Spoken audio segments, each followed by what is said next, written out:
मां लक्ष्मी ने स्वयं कहा है, अगर घर की ये 5 चीज किसी को दे दी जाए तो धन संपत्ति ही नहीं, सुख शांति भी सदा के लिए छिन जाएगी। क्या आप जानते हैं, आपके घर की 5 साधारण चीजें ही आपकी किस्मत तय करती हैं। मां लक्ष्मी ने चेतावनी दी है, गलती से भी इन्हें दान कर दिया तो घर में आ जाएगी भयंकर गरीबी। बहुत समय पहले प्राचीन भारत के एक छोटे से नगर विशालपुर में एक साधु का आश्रम था। वहां दूर दूर से लोग आकर आध्यात्मिक शिक्षा प्राप्त करते थे। नगरवासी साधु को आचार्य देव कहते थे, क्योंकि वे केवल भिक्षा लेकर जीवन व्यतीत नहीं करते थे, बल्कि लोगों को सही जीवन जीने की राह भी दिखाते थे। विशालपुर नगर समृद्ध था, लोगों के घर धन धान्य गहनों और रत्नों से भरे रहते थे। नगरवासी मानते थे कि ये सब माता लक्ष्मी की कृपा से ही है। नगर के बीचों बीच माता लक्ष्मी का एक भव्य मंदिर था। रोज शाम को वहां दीपक जलाए जाते, घंटियों की ध्वनि गूंजती और पूरा वातावरण श्री ह्रीं श्री महालक्ष्मी नमः के मंत्रों से पवित्र हो जाता। लेकिन एक परिवार ऐसा भी था जो नगर में सबसे समृद्ध होने के बावजूद धीरे धीरे कंगाल होने की ओर बढ़ रहा था। ये परिवार था वसुदेव जी का। वसुदेव जी नगर के सबसे बड़े व्यापारी थे। उनके पास सोने चांदी के ढेर थे, नौकर चाकर थे और अनाज के कोठार भरे रहते थे। फिर भी कुछ वर्षों के भीतर उनका घर वीरान होने लगा। धन की जगह कर्ज बढ़ने लगा, नौकर छोड़कर जाने लगे और घर में अशांति फैल गई। लोग हैरान थे कि ऐसा क्यों हो रहा है, आखिर माता लक्ष्मी की कृपा एक समृद्ध घर से क्यों उठ गई। वसुदेव जी भी परेशान थे। एक रात वे चिंतित होकर सो रहे थे, तभी उन्हें एक स्वप्न आया। स्वप्न में माता लक्ष्मी प्रकट हुई।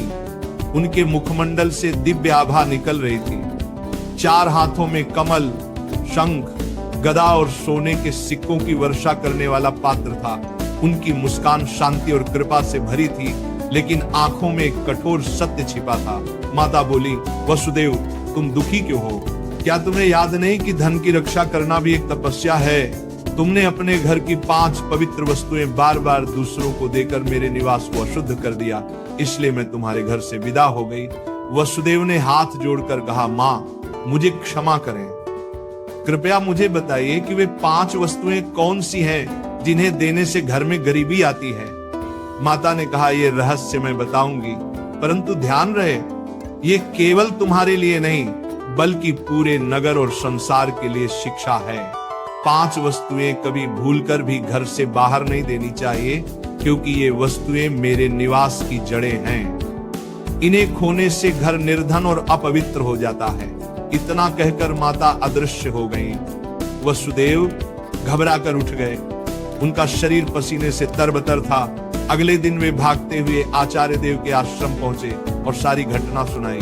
आचार्य देव ने शांत होकर कहा, वसुदेव ये कोई साधारण सपना नहीं है, ये स्वयं लक्ष्मी का आदेश है। अब तुम्हें धैर्य रखना होगा। माता लक्ष्मी ने जो 5 रहस्य बताए हैं, उन्हें समझने के लिए तुम्हें एक आध्यात्मिक यात्रा करनी होगी, तभी तुम्हें सच्चा उत्तर मिलेगा। और इस प्रकार यात्रा शुरू हुई। वसुदेव ने अपनी पत्नी सुभद्रा और बेटे माधव के साथ नगर छोड़ दिया और आचार्य देव के आदेश पर हिमालय की ओर प्रस्थान किया। रास्ते में उन्हें तरह तरह की घटनाएं घटी। एक गांव में उन्होंने देखा कि एक महिला अपने घर का चूल्हे की राख दूसरों को दे रही है। वसुदेव को तुरंत माता लक्ष्मी की बात याद आई। क्या राख की भी उनमें से एक वस्तु है? उन्होंने महिला से पूछा, बहन तुम ये राख क्यों बांट रही हो? महिला ने कहा, महाराज लोग मानते हैं कि राख खेत में डालने से फसल अच्छी होती है। वसुदेव ने सोचा, लेकिन ये तो गलती है। चूल्हे की राख घर के भोजन और अग्नि का प्रतीक है। इसे बाहर देने से घर की उन्नति रुक जाती है। यात्रा आगे बढ़ी। वसुदेव, सुभद्रा और माधव पहाड़ों की कठिन राह से गुजर रहे थे। एक रात वे एक आश्रम पहुंचे। वहां एक वृद्ध साध्वी ध्यान में लीन थी। साध्वी ने वसुदेव को देखकर मुस्कुराते हुए कहा, तुम्हें लक्ष्मी माता के 5 रहस्य जानने हैं ना? ध्यान से सुनो। ये पहली वस्तु है चूल्हे की राख। इसे किसी को मत दो, ये घर की लक्ष्मी को बाहर कर देती है। वसुदेव ने प्रणाम किया और रहस्य को याद कर लिया। दूसरे दिन वे आगे बढ़े। एक गांव में देखा कि लोग अपने घर से झाड़ू निकालकर दूसरों को दे रहे हैं। वसुदेव ने आश्चर्य से पूछा, तुम लोग ऐसा क्यों करते हो? एक युवक बोला, हम मानते हैं कि पुराना झाड़ू देने से दरिद्रता चली जाती है। लेकिन तभी आकाश में गड़गड़ाहट हुई, जैसे स्वयं माता लक्ष्मी बोल रही हो, मूर्खों, झाड़ू लक्ष्मी का निवास है। ये घर की स्वच्छता और समृद्धि का प्रतीक है। इसे बाहर देने से लक्ष्मी घर से चली जाती है। वसुदेव को दूसरी वस्तु का भी रहस्य मिल गया, झाड़ू। तीसरा रहस्य उन्हें एक कुटिया में मिला। वहां एक वृद्ध साधक बैठे थे, उनके सामने दीपक जल रहा था। साधक ने कहा, बेटा, घर का जलता हुआ दीपक या उससे जली हुई लौ कभी किसी को मत दो। ये घर की ज्योति और आयु का प्रतीक है। इसे देने से सुख शांति चली जाती है। वसुदेव ने तीसरी वस्तु भी जान ली। आगे चलते चलते वे एक गांव पहुंचे। वहां एक परिवार ने अपने घर का नमक पड़ोसियों को उधार दिया। उसी रात उस परिवार के यहाँ कलह मच गई। साध्वी ने समझाया, नमक रिश्तों की मिठास और स्थिरता का प्रतीक है।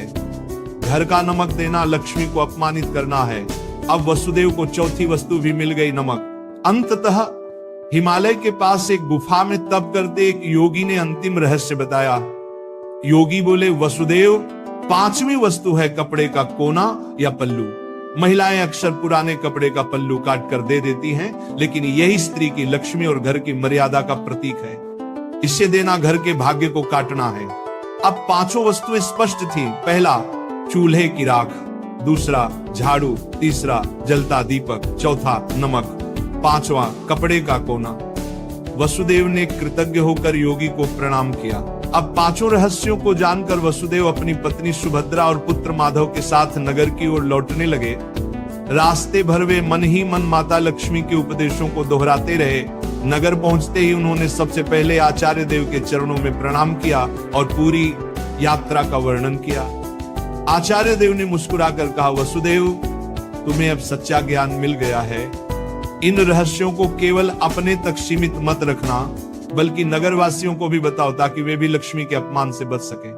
आचार्य देव की आज्ञा पाकर वसुदेव ने नगर के बीचों बीच सभा बुलाई।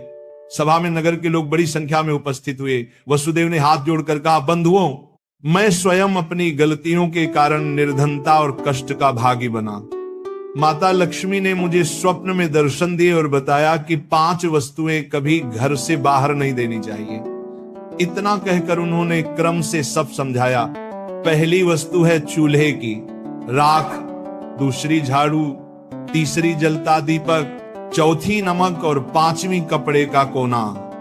लोगों ने आश्चर्य और श्रद्धा से यह बातें सुनी। तभी आकाश में एक दिव्य प्रकाश फैला और माता लक्ष्मी स्वयं प्रकट हुई। उनके प्रकट होते ही वातावरण में सुगंध फैल गई। मंदिरों की घंटियां अपने आप बज उठी और लोग भाव विभोर होकर उनके चरणों में झुक गए। माता बोली, वसुदेव ने जो कहा वह सत्य है। तुम सब जान लो कि ये 5 वस्तुएं मेरे निवास की जड़ हैं। जो इन्हें बाहर देता है वह अपने ही घर से मुझे विदा करता है। ये कहते ही माता ने वसुदेव के घर की ओर हाथ उठाया और देखते ही देखते उनके घर में फिर से समृद्धि लौट आई। कोठार भर गए, नौकर लौट आए और पूरे घर में शांति का वास हो गया। नगर के लोग ये चमत्कार देखकर स्तब्ध रह गए और माता लक्ष्मी के जयकारे करने लगे। नगर में अब ये शिक्षा फैल गई कि कोई भी व्यक्ति घर की 5 वस्तुएं बाहर न दे। लोग अपने घरों में सावधानी रखने लगे। पहले जो लोग अंधविश्वास में पड़कर झाड़ू, राख, नमक या दीपक दूसरों को दे देते थे, उन्होंने ये सब बंद कर दिया। नगर में धीरे धीरे हर घर में समृद्धि लौटने लगी।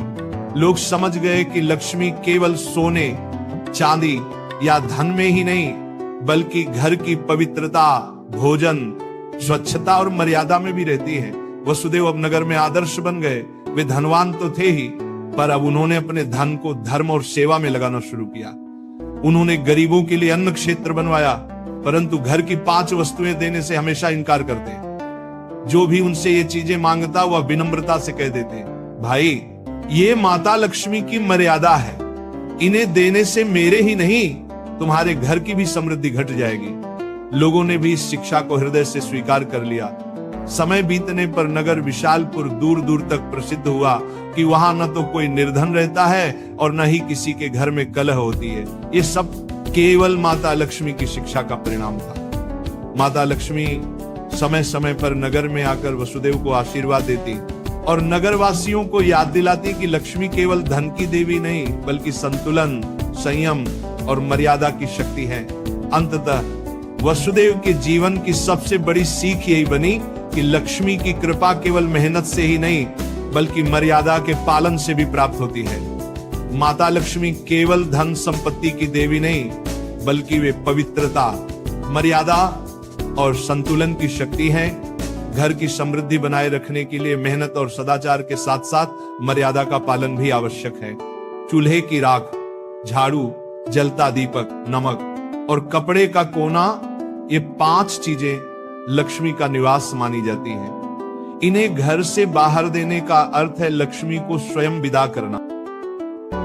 ऐसे ही प्रेमानंद महाराज जी का वीडियो देखने के लिए आप हमारे प्रेम शक्ति चैनल को सब्सक्राइब अवश्य करिए।